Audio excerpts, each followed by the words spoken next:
नमस्कार मित्रांनो, जय महाराष्ट्र।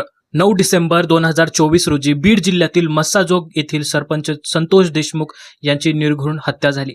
या घटनेने केवळ बीड जिल्हाच नाही तर संपूर्ण महाराष्ट्र हादरून गेला। प्रकरण इतकं गंभीर होतं की मुख्य आरोपी वाल्मिक कराड आणि त्याच्या टोळीच्या नावांमुळे राज्याच्या राजकारणात मोठी खळबळ उडाली। या प्रकरणाच्या पार्श्वभूमीवर तत्कालीन मंत्री धनंजय मुंडे यांना आपल्या पदाचा राजीनामा देखील द्यावा लागला। इतक्या मोठ्या आणि संवेदनशील घटनेनंतर संतोष देशमुख यांच्या पत्नी अश्विनी देशमुख सरपंच पदाच्या पोटनिवडणुकीत उतरल्या। संपूर्ण राज्याची सहानुभूती त्यांच्या बाजूने असल्याचं चित्र होतं, पण तरीही स्वतःच्या गावात स्वतःच्या लोकांमध्ये त्यांना 92 मतांनी पराभव स्वीकारावा लागला। नेमकं घडलं काय? गावकऱ्यांनी देशमुखांना का नाकारलं? पडद्यामागे कोणते राजकीय किंवा स्थानिक समीकरणं काम करत होती? विजयी झालेले स्वरूपानंद देशमुख कोण होते? आणि धनंजय देशमुखांच्या गाडीच्या काच फोडण्याच्या घटनेचा या निवडणुकीच्या निकालावर नेमका कसा परिणाम झाला? या सगळ्या प्रश्नांचं सविस्तर विश्लेषण आपण या व्हिडिओमध्ये करणार आहोत। त्यामुळे व्हिडिओ शेवटपर्यंत नक्की पहा। आणि पुढे जाण्याआधी एक छोटीशी विनंती आहे मित्रांनो, जर तुम्ही अजूनपर्यंत माझ्या चॅनलला उमेश मुंबईवाला चॅनलला सबस्क्राईब केलं नसेल तर प्लीज सबस्क्राईब करा। चला मग सुरुवात करूया। निवडणुकीचा निकाल समजून घेण्यासाठी सर्वप्रथम आपल्याला उमेदवारांची बलस्थानं काय आहेत, त्यांची ताकद नेमकी कुठे आहे हे समजून घेणं गरजेचं आहे। त्यामुळेच सुरुवातीला आपण अश्विनी देशमुख कोण आहेत हे जाणून घेऊया। अश्विनी देशमुख यांची ओळख केवळ दिवंगत सरपंचाची पत्नी इतकी मर्यादित नाही, त्यांना ग्रामीण राजकारण आणि प्रशासनाचा चांगला अनुभव आहे। 2011 ते 2017 या काळात त्या मस्साजोगच्या उपसरपंच म्हणून कार्यरत होत्या। त्यानंतर 2017 ते 2022 या कालावधीत त्या थेट जनतेतून सरपंच म्हणून निवडून आल्या। याचबरोबर 2013 ते 2017 दरम्यान त्यांनी बाजार समितीच्या सदस्य म्हणूनही काम पाहिलं आहे। त्यामुळे त्यांचा स्वतःचा एक मजबूत जनसंपर्क आहे आणि गावकऱ्यांशी त्यांचा चांगला कनेक्टही आहे। मग स्वरूपानंद देशमुखांची ताकद काय ते बघूया। अश्विनी देशमुख यांच्या विरोधात उभे राहिलेले स्वरूपानंद देशमुख हे काही कच्चे खेळाडू नाहीत। मस्साजोगमधील ते एक जुने आणि अनुभवी राजकारणी आहेत। विशेष म्हणजे मागील सरपंच पदाच्या निवडणुकीत संतोष देशमुख आणि स्वरूपानंद देशमुखात त्यांच्यात थेट लढत झाली होती। त्यावेळी स्वरूपानंद देशमुख अवघ्या 9 मतांनी पराभूत झाले होते। यावरून एक गोष्ट स्पष्ट होते की गावात आधीपासूनच त्यांचा मजबूत गट तयार आहे। त्यांना जनसंपर्कही चांगला असून स्थानिक पातळीवर त्यांची पकड मजबूत आहे। त्यामुळेच या निवडणुकीत ते एक प्रभावी आणि सक्षम प्रतिस्पर्धी ठरले। या निवडणुकीत 2 वेगवेगळे नरेटिव्ह स्पष्टपणे दिसून आले। अश्विनी देशमुख आणि देशमुख कुटुंबाचा प्रचार प्रामुख्याने भावनिक मुद्द्यांभोवती फिरताना दिसला। संतोष देशमुख यांची अपूर्ण स्वप्न पूर्ण करणं, गाव सुरक्षित आणि पाणीदार बनवणं, तसेच हत्येला न्याय मिळवणं, त्या मुद्द्यांचा त्यांचा प्रचार केंद्रित होता। पतीच्या बलिदानाचा सन्मान म्हणून ही निवडणूक बिनविरोध व्हावी असा प्रयत्नही त्यांच्या बाजूने करण्यात आला। दुसरीकडे स्वरूपानंद देशमुख यांची प्रचाराची दिशा पूर्णपणे वेगळी होती। त्यांनी भावनिक मुद्द्यांपासून दूर राहून थेट गावाच्या विकासाच्या प्रश्नांवर लक्ष केंद्रित केलं। प्रलंबित कामं, स्थानिक समस्या आणि विकासाची गरज यावरच त्यांचा संपूर्ण प्रचार आधारलेला होता। त्यामुळे निवडणुकीत भावनिक विरुद्ध विकास अशा दोन्ही भिन्न दृष्टिकोनांची थेट लढत पाहायला मिळाली। उरलेल्या सरपंच पदाच्या सुमारे 18 महिन्यांच्या कालावधीत रखडलेली विकास कामे पूर्ण करण्याचा मुद्दा स्वरूपानंद देशमुख यांनी ठळकपणे मांडला। त्यांनी मतदारांना पटवून देण्याचा प्रयत्न केला, या कमी कालावधीत ठोस कामं करून दाखवता येऊ शकतात। पाणी पुरवठा नसलेल्या वस्त्या, खराब झालेले रस्ते, नॅशनल हायवे 548 ते मस्साजोग दरम्यानची खराब अवस्था, शेतकऱ्यांच्या विहिरी, गाई गोठे तसेच गोरगरिबांसाठी घरकुलांचे प्रश्न, या सगळ्यांवर त्यांनी स्पष्ट रोड मॅप मतदारांसमोर ठेवला। त्यामुळे त्यांच्या प्रचाराला प्रत्यक्ष कामांच्या आश्वासनांचा आधार मिळाला आणि त्याला मतदारांकडून चांगला प्रतिसादही मिळताना दिसला। अखेर या निवडणुकीत 2 नरेटिव्हची लढत झाली। एकीकडे सहानुभूतीचा मुद्दा तर दुसरीकडे जनसंपर्क आणि विकासाचा मुद्दा। या संघर्षात मस्साजोगच्या मतदारांनी विकास आणि स्थानिक प्रश्नांना प्राधान्य देत अश्विनी देशमुख यांचा पराभव केला। स्वरूपानंद देशमुख 98 मतांनी विजयी झाले, पण राज्यभर सहानुभूती असतानाही अश्विनी देशमुख यांचा पराभव का झाला याचीच सध्या मोठी चर्चा सुरू आहे। यामागची 2 प्रमुख कारणं असल्याचं सांगितलं जातं आणि ती स्वतः संतोष देशमुख यांचे बंधू धनंजय देशमुख यांनीही मांडली आहेत। पहिलं कारण म्हणजे कुटुंबाचा तुटलेला जनसंपर्क। पत्रकारांशी बोलताना धनंजय देशमुख यांनी मान्य केलं की संतोष देशमुख यांच्या हत्येनंतर न्याय मिळवण्यासाठी कुटुंबाला मोठा संघर्ष करावा लागला। या लढाईत त्यांना वारंवार बीड, छत्रपती संभाजीनगर, मुंबई आणि दिल्ली अशा ठिकाणी जावं लागलं। न्यायालयीन प्रक्रियेमुळे त्यांचा बराच वेळ आणि लक्ष याच कामात गुंतलं, ज्यामुळे गावातील लोकांशी थेट संपर्क कमी झाला। याचाच परिणाम म्हणजे स्थानिक पातळीवर जनसंपर्कात काही प्रमाणात खंड पडला आणि त्याचा परिणाम निवडणुकीवरही झाल्याचं मानलं जातं। मोर्चे आणि आंदोलनांमध्ये त्यांचा बराच वेळ गेला, त्यामुळे गावाशी आणि स्थानिक लोकांशी असलेली कुटुंबाची नाळ कुठेतरी सैल झाली। राजकारणात यावरून एक महत्त्वाची गोष्ट स्पष्ट स्पष्ट होते. नेता आणि जनता यांच्यामधील संवादाची दरी वाढली की त्याचा थेट फटका मतपेटीत बसतो. या घटनेतून ही बाब ठळकपणे समोर आली. दुसरं कारण म्हणजे विरोधकांनी उभा केलेला निगेटिव्ह नरेटिव्ह. खरं बाहेर येईपर्यंत खोटं गावभर फिरून येतं. ही म्हण गावखेड्यात अधिक वेगाने खरी ठरते. माध्यमांशी बोलताना धनंजय देशमुख यांनी सांगितलं की विरोधकांनी गावकऱ्यांच्या मनात एक नकारात्मक चित्र उभं केलं.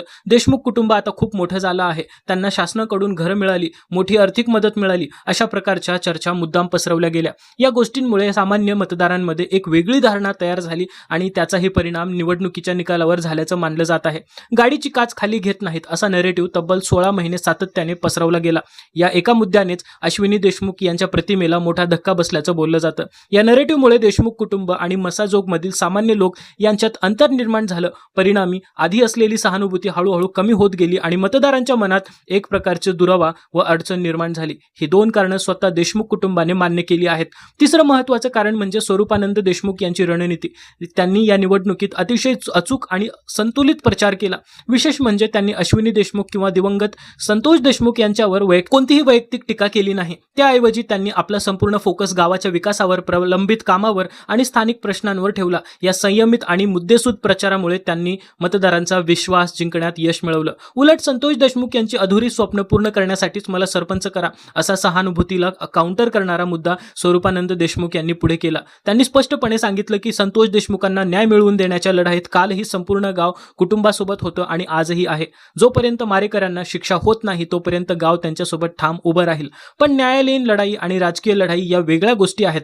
हा मुद्दा त्यांनी गावकऱ्यांना पटवून दिला. कुटुंबावर एवढं मोठं दुःख कोसळलेलं असताना त्यांनी राजकारणापासून थोडं दूर राहून न्यायासाठी लढणं महत्त्वाचं आहे आणि गावाच्या राजकारणाचा निर्णय गावकऱ्यांनी घ्यावा असं त्यांना आपल्या प्रचारात मांडलं. तसंच स्वरूपानंद देशमुख यांना मुद्दाम देशमुख कुटुंबाविरोधात उभं केल्याचा आरोप झाला. तेव्हा त्यांनी थेट आव्हान दिलं, मी कुणाच्या सांगण्यावरून या निवडणुकीत उभा राहिलोय किंवा मला जाणून बुजून उभं केलंय असं जर गावकऱ्यांना वाटलं तर मी सगळ्या गावासमोर नाक घासून अश्विनी देशमुखांना पाठिंबा देईन. या भूमिकेमुळे त्यांनी स्वतःची स्वतंत्र ओळख आणि विश्वासार्हता मतदारांसमोर ठामपणे मांडली. याच भूमिकेमुळे स्वरूपानंद देशमुखांना दुहेरी फायदा झाला. एकीकडे त्यांच्या कार्यकर्त्यांमध्ये उत्साह आणि ऊर्जा निर्माण झाली तर दुसरीकडे बिनविरोध निवडणुकीची जी हवा होती ती पूर्णपणे कमी झाली. या तीन कारणासोबतच आणखीन एक मुद्दा महत्त्वाचा म्हणजे पोटनिवडणूक तब्बल 1.5 वर्षानंतर झाली. त्यामुळे सुरुवातीला असलेला सहानुभूतीचा फॅक्टर हळूहळू कमी होत गेला आणि शेवटी त्याचा प्रभाव मर्यादित राहिला.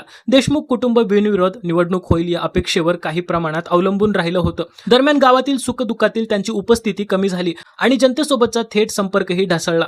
राज्यभर न्यायासाठी धावपळ करत असताना गावात मात्र त्यांचा कनेक्ट कमी होत गेला. या सगळ्यांचा एकत्रित परिणाम म्हणजे या पोटनिवडणुकीत त्यांना आत्मविश्वास महागात पडला असं निरीक्षण व्यक्त केलं जात आहे.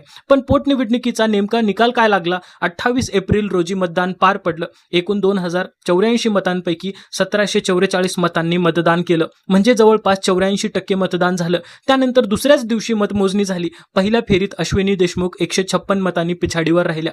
दुसऱ्या फेरीतही स्वरूपानंद देशमुख यांनी 20 मतांची आघाडी कायम ठेवली. अखेर तिसऱ्या फेरीत त्यांनी 92 मतांच्या फरकाने विजय मिळवला. विजयानंतर प्रतिक्रिया देताना स्वरूपानंद देशमुख हा स्वाभिमानी मसाजोगच्या मतदारांचा विजय असल्याचं सांगितलं आणि जनसंपर्काचं महत्त्व अधोरेखित केलं. इथे आणखी एक महत्त्वाची गोष्ट लक्षात घेण्यासारखी आहे. मागील निवडणुकीत संतोष देशमुख अवघ्या 9 मतांनी विजयी झाले होते आणि सरपंच बनले होते. यावरून गावातील निवडणुकीचं गणित किती चुरशीचं आणि बदलतं असतं हे स्पष्ट होतं. यावेळी मात्र स्वरूपानंद देशमुख यांनी अश्विनी देशमुखांचा सुमारे 91 मतांनी पराभव केला. म्हणजेच मागील निवडणुकीच्या तुलनेत देशमुख कुटुंबाच्या मतांमध्ये जवळपास 100 मतांची घट झाल्याचं दिसून येतं. यावरून एक गोष्ट स्पष्ट होते, जनतेसोबतची नाळ तुटल्यामुळे सहानुभूतीचं रूपांतर विजयात करता आलं नाही. थोडक्यात सांगायचं तर मसाजोगच्या या निकालाने एक साधा आणि स्पष्ट संदेश दिला आहे.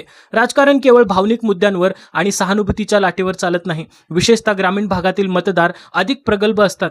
सहानुभूतीची लाट काही काळापुरती असते, पण लोकांमध्ये राहून केलेली कामं आणि मजबूत जनसंपर्क हेच दीर्घकाळ टिकतात. या पोटनिवडणुकीने हे पुन्हा एकदा सिद्ध केलं. पण तुम्हाला काय वाटतं? मसाजोगच्या मतदारांनी दिलेला हा कौल वास्तवाला धरून आहे का, की सहानुभूतीच्या लाटेत अश्विनी देशमुखांना संधी मिळायला हवी होती? तुम्ही मसाजोगचे मतदार असता तर कोणाच्या बाजूने मतदान केलं असतं? तुमचं मत खाली कमेंट बॉक्समध्ये नक्की सांगा. व्हिडिओ आवडला असेल तर लाईक करा, मित्रमंडळींसोबत शेअर करा आणि अशाच माहितीपूर्ण विश्लेषणासाठी उमेश मुंबईवाला चॅनलला यूट्यूबवर सबस्क्राईब करायला विसरू नका. हा व्हिडिओ शेवटपर्यंत पाहिल्याबद्दल आपले मनपूर्वक धन्यवाद. एक छोटासा अपडेट तुम्हाला सांगतोय. तुम्हाला तातडीने तातडीने पैशांची गरज असेल किंवा लोन मिळण्यात अडचण येते तर काळजी करू नका. आता तुम्हाला मिळू शकतो सोपा आणि जलद पर्सनल लोन. कोणतीही सिक्युरिटी नाही, ऑफिसला जाण्याची गरज नाही आणि EMI पण अगदी परवडणाऱ्या भावामध्ये आहे. फक्त तुमचं मासिक उत्पन्न 12,000 पेक्षा जास्त असावं आणि वय तुमचं 21 ते 55 दरम्यान असावं. तुम्हाला जर तातडीची मदत हवी असेल तर मी डिस्क्रिप्शनमध्ये लिंक दिलेला आहे, तो फॉर्म भरा आणि तो फॉर्म भरल्यानंतर लगेच तुम्हाला आम्ही संपर्क करू.